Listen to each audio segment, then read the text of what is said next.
Tu as trop réfléchi, maintenant il faut que tu agisses. Et je suis là pour t'aider à passer à l'action véritablement aujourd'hui. Si c'est ta première fois sur ma chaîne, prends une seconde pour t'abonner. Ici, je t'inspire et te motive à te suivre. Regarde en face de toi, juste à 1 mètre, tu vois le monstre avec les yeux rouges. Il se nourrit des êtres humains inactifs comme toi. À chaque repas, il mange au minimum 1 million de personnes. Je te parle ici de la pauvreté. Et si tu ne fais pas attention, elle va aussi te dévorer. À chaque jour, tu trouves des excuses pour ne pas agir. J'attends que mes enfants grandissent un peu. J'attends le moment parfait. J'attends d'avoir un peu plus d'argent. J'attends d'avoir la bonne idée. J'attends de terminer l'école. J'attends d'avoir un peu de barbe. Alama, je suis encore trop jeune. Alama, maintenant on est déjà vieux. Sache que le moment parfait ne va jamais arriver. Depuis que tu attends, ça fait combien de temps? Tu es toujours au même endroit. Ta vie ressemble à celle d'hier et tu continues pourtant d'attendre. Commence à faire ce que tu peux faire avec ce que tu as, où tu es, parce que le succès commence à partir des ressources que tu possèdes actuellement. Ton succès a déjà commencé à partir d'aujourd'hui. Ne recule plus. Chaque jour, dis-toi que je suis obligé de réussir. Ce n'est pas l'argent qui te manque pour débuter. Tu ne veux pas commencer petit. La seule chose qu'il te faut, c'est de l'audace. Tu dois avoir le courage de commencer et le courage de ne jamais renoncer. Je vais te raconter l'histoire de quelqu'un qui m'a beaucoup marqué. Il s'est levé un bon matin qu'il veut entreprendre. Et il allait voir son oncle pour que son oncle lui prête un costume. Il a porté le costume. Il a commencé à démarcher d'école en école. Il dit qu'il a une grosse entreprise de fabrication de tenues sportives. Alors, il a commencé à négocier avec les directeurs jusqu'à il y a un directeur qu'il avait réussi à persuader. Et le directeur décide de lui confier 100 tenues. Avec les 100 tenues, il est venu rapidement faire les tenues. Sachez qu'il n'était pas couturier. Il allait voir un couturier qui est dans le domaine, qui a confectionné les tenues. Ils se sont entendus sur un prix, bien sûr, où il va faire un bénéfice de passage.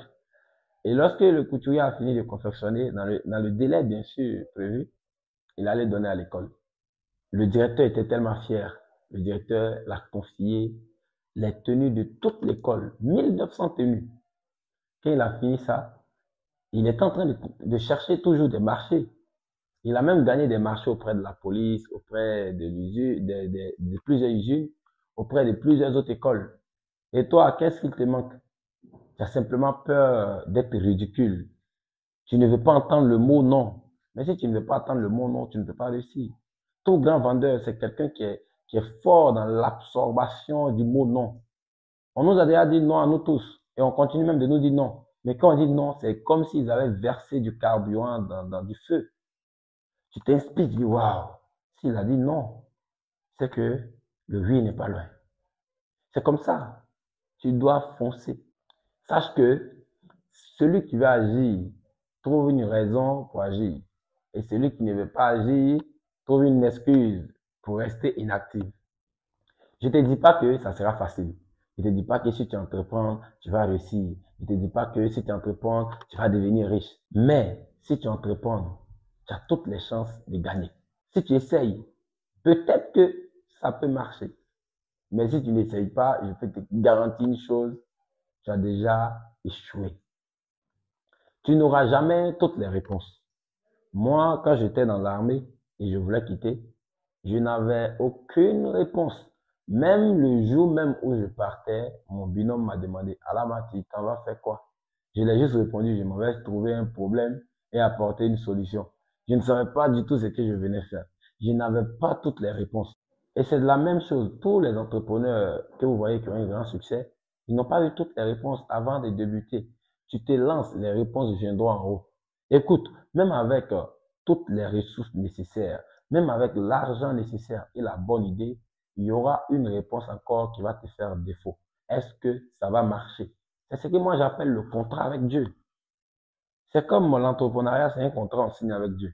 Et toi, tu joues ton rôle, tu fais ce que tu dois faire, et Dieu, il fait le reste. Tu fais ce que tu dois faire. Tu sais que tu dois travailler. Tu sais que tu dois te réveiller tôt. Tu sais que tu dois faire tes lectures. Faire tout ce que tu as à faire. Tu sais que tu dois aller prospecter. Faire ce que tu as à faire. Et laisse Dieu va gérer sa part du contrat. Dieu, il a toujours accompli sa part du contrat avec tous les entrepreneurs qui n'abandonnent pas, avec tous les entrepreneurs qui se lancent sans attendre toutes les réponses. C'est pourquoi on voit toutes ces inventions, c'est pourquoi on voit toutes ces grandes entreprises. Ta détermination pour atteindre le succès doit être plus forte que ta peur de l'échec. Tant que ta peur de l'échec sera plus élevée que ta détermination pour atteindre le succès, tu ne peux pas réussir, tu ne peux pas te lancer. Essaye, et même si ça ne marche pas, au moins tu auras appris quelque chose.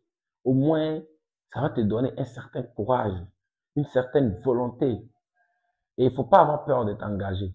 Arrête avec les si j'avais un peu plus d'argent, si j'étais un peu plus âgé, si j'avais seulement un costume, si j'avais telle chose, si j'avais ceci. Tu n'auras jamais tout ce que tu veux comme en du succès. Lance-toi, lance-toi. Le moment parfait ne va jamais arriver. C'est à toi de te lancer et de créer les conditions pour que cela marche. Et arrête de vouloir que tout soit parfait. La perfection, c'est l'ennemi de la progression. Tous ceux qui ont changé notre histoire, tous ces entrepreneurs qui ont transformé notre monde, ce sont des personnes qui n'ont pas cherché la perfection. Ils ont juste cherché l'action. Et c'est la même chose. Cherche l'action au lieu de la perfection. Passe à l'action. Si c'est pas propre, c'est pas ton problème. Passe à l'action. Lance ton premier produit. Lance ton premier service. Et en cours de route, tu ajustes au fur et à mesure pour aller. C'est comme ça qu'on devient un grand entrepreneur. J'ai un petit conseil pour toi. Arrête de demander à ton entourage, tes amis, tes proches, ta famille, s'il faut que tu te lances. Est-ce qu'ils trouvent que ton idée est une bonne idée? Faut pas demander aux personnes qui t'aiment. Les gens qui t'aiment vont toujours miser sur la sécurité. Alors que où il y a sécurité, il n'y a pas grande réussite là-bas. Quand je voulais quitter mon boulot, tu penses que je suis allé dire à mon père, mes parents, ah, ok, bon, je vais quitter ici, là, hein. Vous trouvez comment? Vous trouvez que c'est normal? Non! J'ai quitté directement et je me suis lancé. Ils ont vu que c'est risqué, oui. C'est derrière le risque qu'il y a le succès. C'est derrière le risque qu'il y a les grandes réalisations. Si tu veux réaliser quelque chose de grand, tu devras prendre des risques aussi grands. On ne peut pas réaliser de grandes choses en prenant de petits risques. C'est pas possible. Si tu veux devenir grand, tu veux être puissant, forcément, il te faudra prendre de grands risques. Et les personnes qui t'aiment vont toujours te dire de les éviter. Alors, évite les personnes qui t'aiment la même, évite leurs conseils, évite de les écouter. Si tu n'as pas décidé d'agir maintenant, la pauvreté dont je t'ai parlé au début, qui n'est pas loin de toi, qui a un pas de toi, va te dévorer. Et c'est réel. Vous voyez les effets de la pauvreté. Vous serez toujours frustré. Vous serez toujours en train de regretter pourquoi vous n'êtes pas commencé tôt, pourquoi vous n'êtes pas passé à l'action au moment où vous avez vu cette vidéo. C'est seulement la pauvreté qui va vous pousser à dire que c'est Dieu qui est important, c'est le paradis que vous cherchez. Quand quelqu'un a échoué sa vie, quand quelqu'un n'a pas réussi, vous pensez qu'il va vous dire quoi? Il faut chercher Dieu, c'est Dieu qui est meilleur, l'argent, tout va rester sur la terre. Je vous ai toujours dit, je vous souhaite la vanité d'avoir les grosses voitures. Je vous souhaite la vanité d'avoir des grosses maisons. Je vous souhaite la vanité d'être riche, d'avoir un compte bancaire rempli, la vanité d'un compte bancaire rempli, c'est ce que je vous souhaite. Ne laissez pas les gens faire croire que vanité en vanité.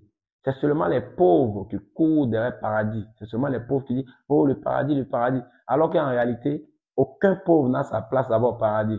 Parce que ta foi était incapable de changer ta vie sur la terre. C'est quoi qui va t'amener au paradis? C'est la foi qui amène au paradis. C'est pourquoi il faut que ta foi arrive à changer ta vie sur la terre ici d'abord. Il faut que ta foi arrive à remplir ton compte en banque. Il faut que ta foi arrive à te permettre de manger ce que tu veux et non ce que tu trouves. Il faut que la foi arrive à te permettre de dormir dans la maison que tu veux et non ce que tu trouves. Il faut que la foi arrive à te permettre d'envoyer tes enfants à l'école que tu veux et non l'école que tu peux payer. Si la pauvreté ne te fait pas mal, tu ne sens pas la douleur de la pauvreté, si la douleur de la pauvreté n'arrive pas à te pousser à passer à l'action, si la frustration de la pauvreté n'arrive pas à te pousser à passer à l'action, je crains que tu sois toujours en vie. Parce que seul un mort peut ne pas sentir la douleur de la pauvreté dans un monde économique où tout tourne autour de l'argent. Même pour boire de l'eau simplement, il te faut de l'argent. Si tu as déjà dormi des jours sans manger, si tu es déjà chassé à l'école pour 2500 francs. Pour moi, j'étais petit, je ne connaissais rien. C'est quand j'ai grandi, j'ai compris qu'on m'a déjà chassé à l'école pour 2500 francs. Et ça m'a même fait 3 années blanches sans aller à l'école. Si tu as déjà connu ce genre de frustration, où le bailleur vient dire à tes parents s'ils n'ont pas payé ce mois-là, ils vont les mettre dehors. Si tu as déjà connu ce genre de frustration, commando du succès, tu vas passer à l'action. Et tu seras déterminé. Ta détermination même va dépasser détermination. On va appeler ça la rage. Tu auras la rage de tout vaincre. Peu importe les difficultés, tu vas toujours foncer. Quand je dis un commando du succès, c'est quelqu'un qui est condamné à réussir. Maintenant, si tu n'es pas un commando du succès, alors tu es un condamné à l'échec. Et les condamnés à l'échec, là, désabonnez-vous de ma page. Éloignez-vous. Ici, je parle au commando du succès. Ceux qui sont obligés de réussir parce que la vie les a trop donné les coups. Et maintenant, on est prêt. On a les armes. Il faut qu'on affronte la pauvreté. Il faut qu'on affronte l'humiliation. Il faut qu'on affronte la vie. On va gagner ce combat ensemble. Alors, commando du succès, passe à l'action parce que tu es obligé de réussir. C'était Alama Soro, commando du succès.